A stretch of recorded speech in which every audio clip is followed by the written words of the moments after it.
A warm welcome to all of you all to today's session. The topic for today's session is Staircase Towards Writing an Effective Research Paper. This topic might look very basic to all of us because most of us have written research papers. But in today's session, I'm going to focus on those points which we tend to ignore while we write a research paper. And as a result, what happens is that the research papers do get rejected. At times we do not realize these small mistakes. So in today's session, we'll focus on those little things we need to keep in mind whenever we write a research paper. So let's get started. The content for today is, first of all, research writing overview. Secondly, research paper structure. Thirdly, composing research paper sections. And lastly, tips for improving quality of writing. Now, let us just look at the factors which affect the quality of research writing. So the first factor is coherence. So whenever we write a paper, whenever we include information, we have to include all necessary information in the respective section. But we have to keep in mind that we do not repeat any information until and unless it is very much necessary. So in this way, we maintain the coherence for the respective research paper. The second factor is organization. So organization is nothing but the structure followed to write a research paper. Normally, the IMRD structure is followed for most of the journals, or some of the journals have very specific structure which we need to follow. We shall look into this IMRD structure in the further slides. The third important factor which affects the quality is relevance.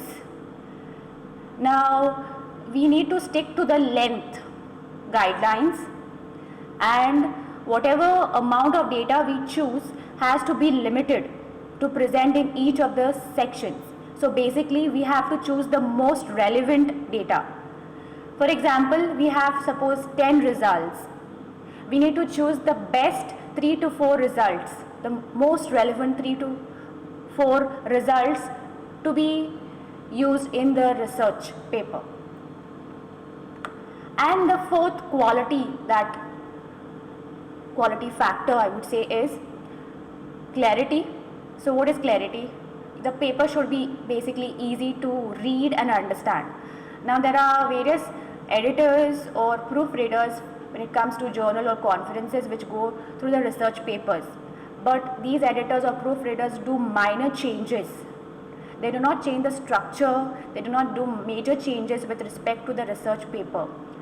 So that entirely depends on the researcher. So you need to check the formatting and style rules of your target journal or conference. This is the golden rule. So formatting and style rules keep changing depending on the journal or conference you are interested in. The next thing we are going to look into is the structure, the IMRD structure. So most journals require this format, which is the IMRD format. Now as you see, I stands for introduction, M stands for methods, R stands for results, and D is discussion or conclusions.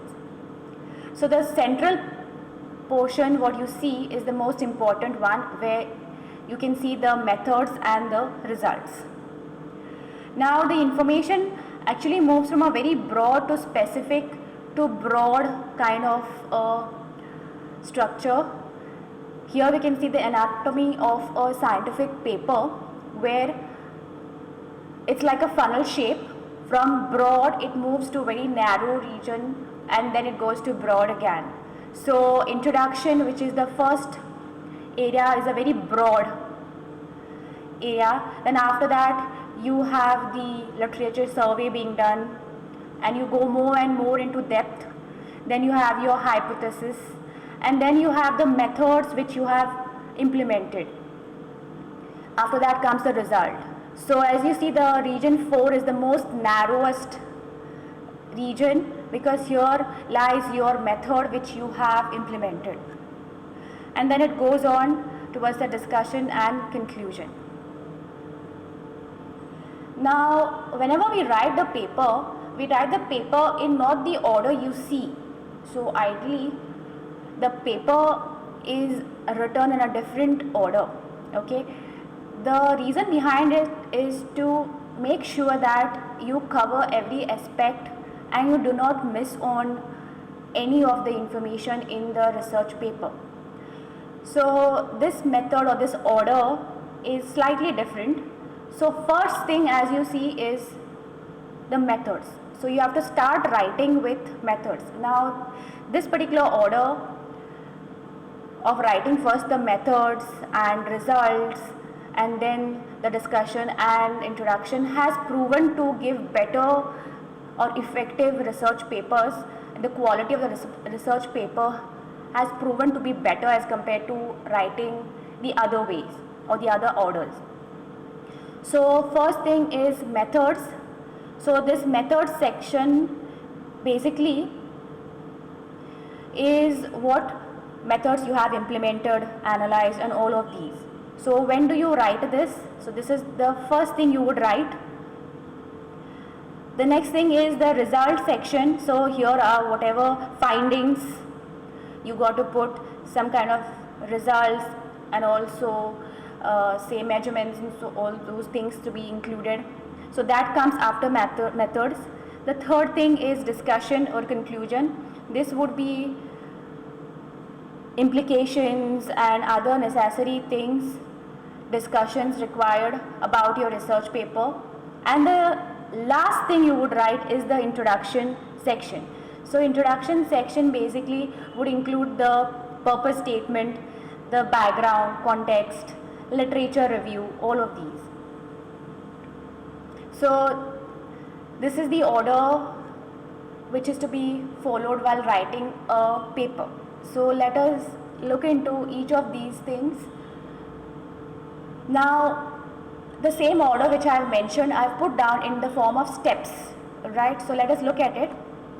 The first step is, before even you write the methods section, the first step is to prepare the figures and the tables. Now you need to collect all the data required.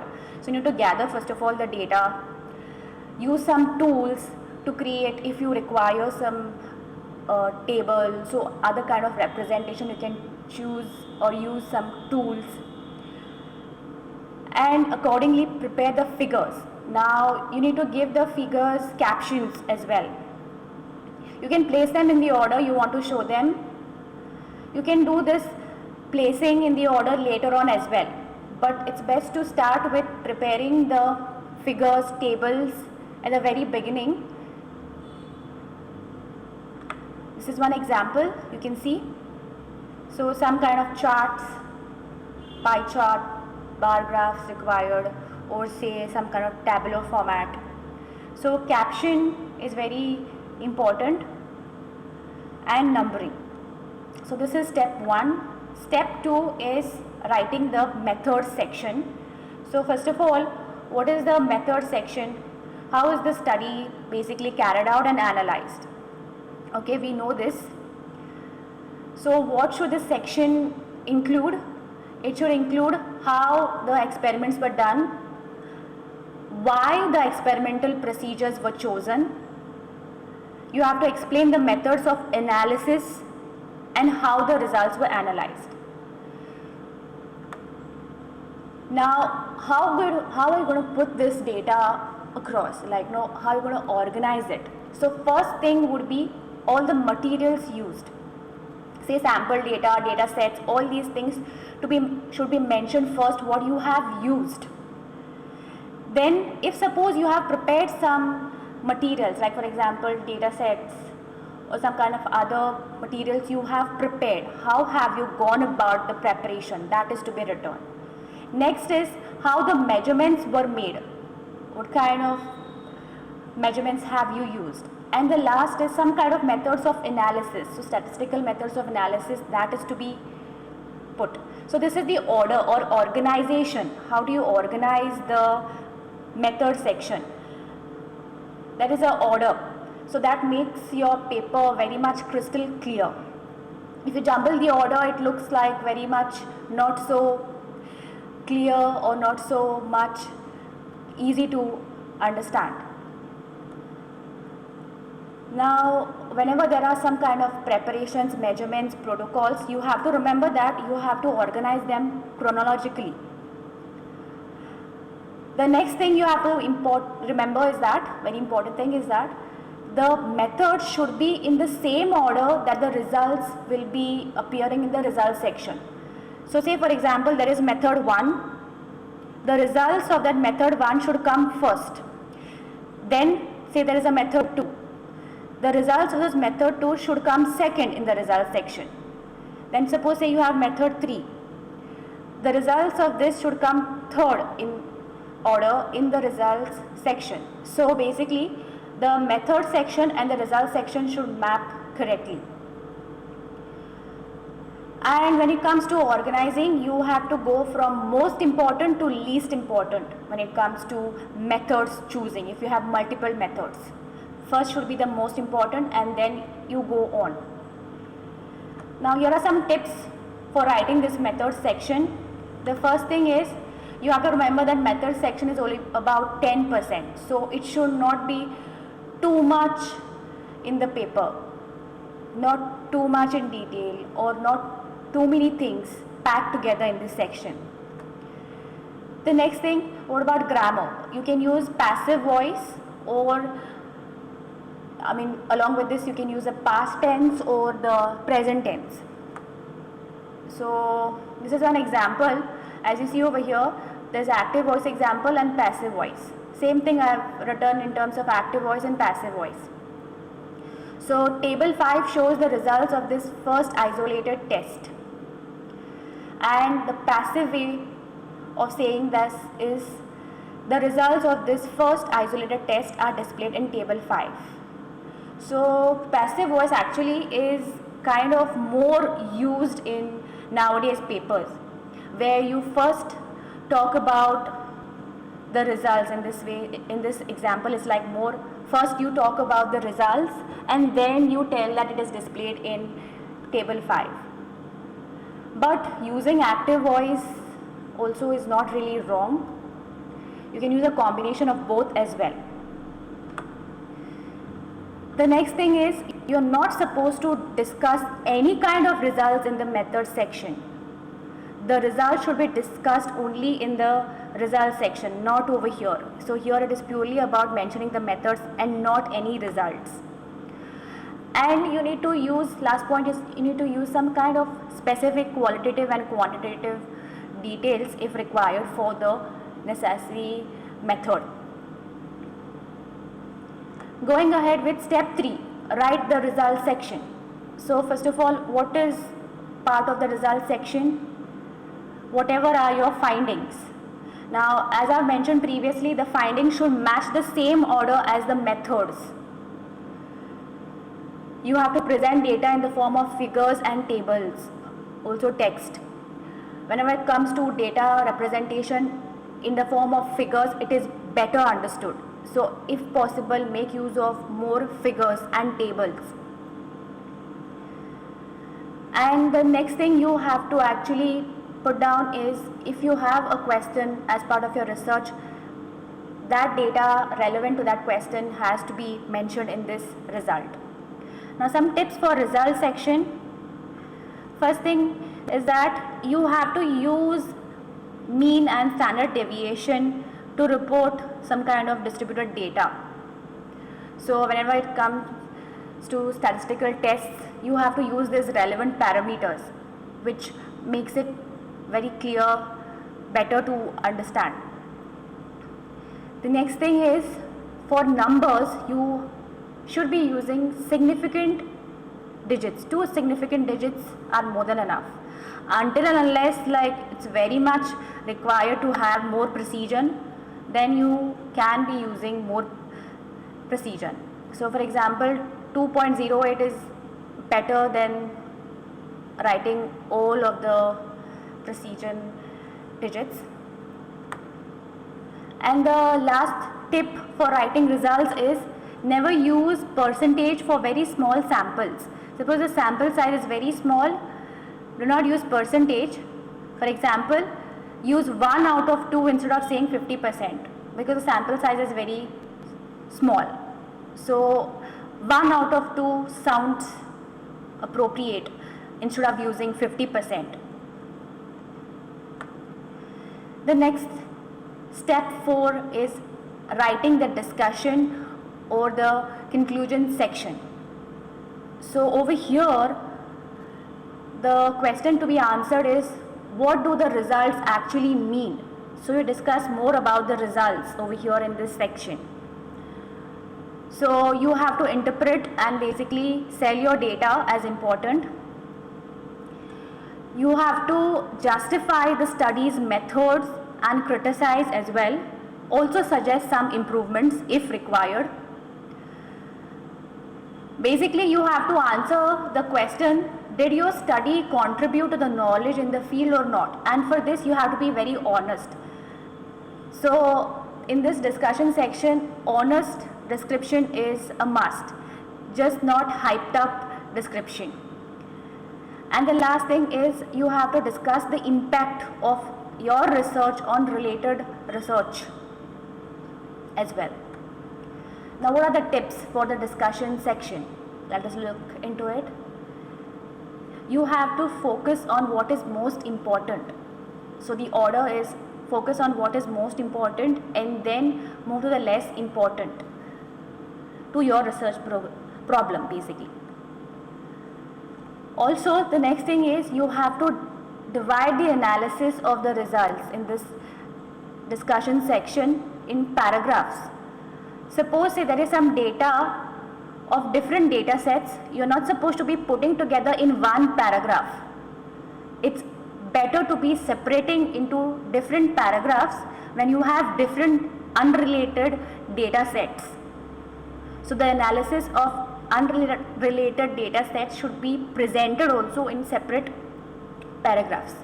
What about grammar? You can use present, past tense, passive or active voice. So one example would be the experiment yielded a number of results associated with the processing of data set. So yielded as in past tense is used. You can use present tense as well, active or passive voice.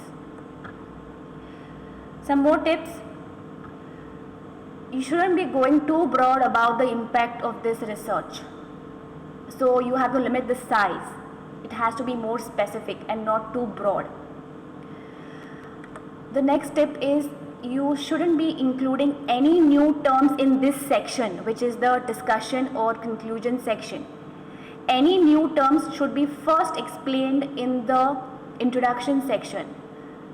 So you have to present all the new terms in the introduction section only and not over here.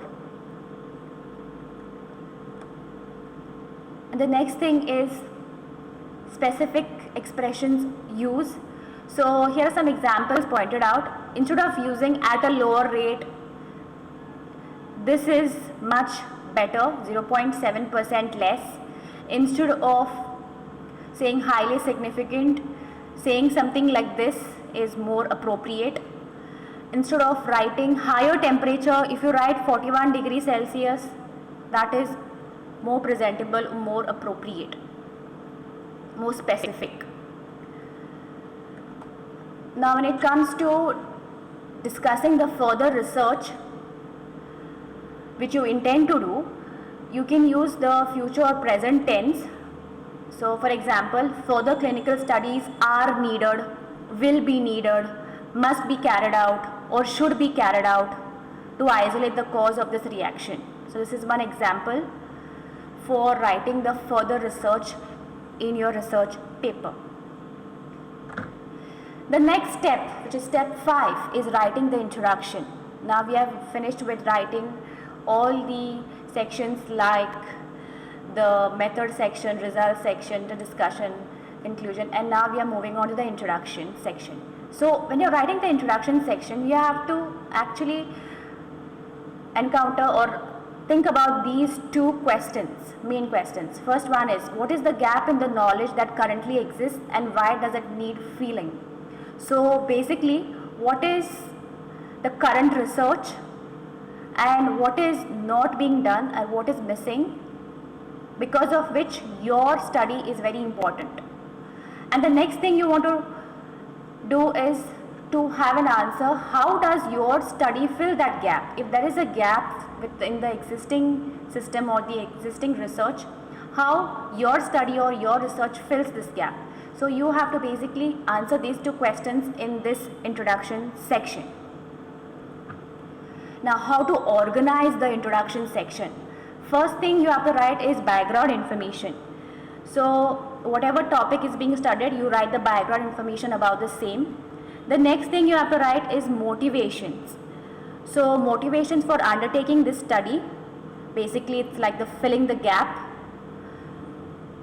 The next thing is keep primary literature. So whatever supportive work or closely related papers, all those have to be mentioned, which clarify some important terms or definitions or abbreviations, all those have to be put down. The next thing you have to put is hypothesis, or I would say the research question or problem you investigating.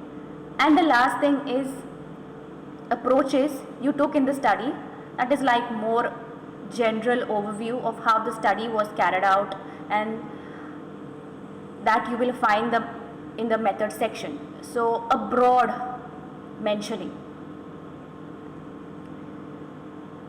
Some tips for introduction section for writing this section. Firstly, you have to use highly relevant sources. You could be having multiple sources, but you need to decide on which is the most relevant source. The next thing is you have to use keywords from your title to focus on the exact problem. So whatever are your keywords which are present in your title of the paper, those should be actually used in the introduction section. Include a clear purpose statement or hypothesis, simple and clear to understand. Next thing is have a peer or an editing service to look over your draft. So it would be advisable to have someone else to read or go through the introduction, or an editing service to look over the draft, so that anything what you are missing on can be pointed out by the other person.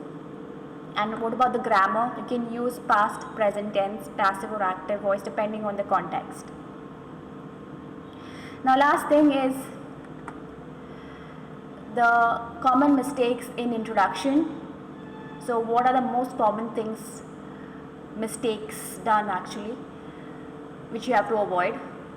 So first thing is, do not cite any scientific knowledge or literature that is not closely related to your area of study. So knowledge which is not really that required in the research paper should not be included. The next thing is, do not forget to include citations in the literature. So at times we forget to include in the literature some of the citations, so that should be avoided. The next thing is, you have to define terms. Any new terms, definitions are to be mentioned, abbreviations, anything new should be properly well explained or defined in this section. The next thing is, discuss the methods or results in the introduction. You're not supposed to, do not discuss the methods or results in the introduction section. So shouldn't be mentioning about any kind of results in this section or any kind of methods which you have undertaken in the introduction section at all. So this was some of the tips for writing the introduction section, or I would say common mistakes. So these are all the sections one by one what we have gone through. So first So this is the entire structure, I would say, which is the IMRD structure, which we have looked into. And that's it. So I hope this particular session is or has been useful for you all in some way or the other in avoiding certain things which at times we ignore. So in future, because of this session, I hope you all remember or you all keep in mind certain things which you all did not know. If there has been everything you all have known in this session, it's perfect, well and good. But in case there were some kind of things which were helpful, I'm pretty sure you all are going to be using them in future for writing research papers. So thank you. That's it for this session.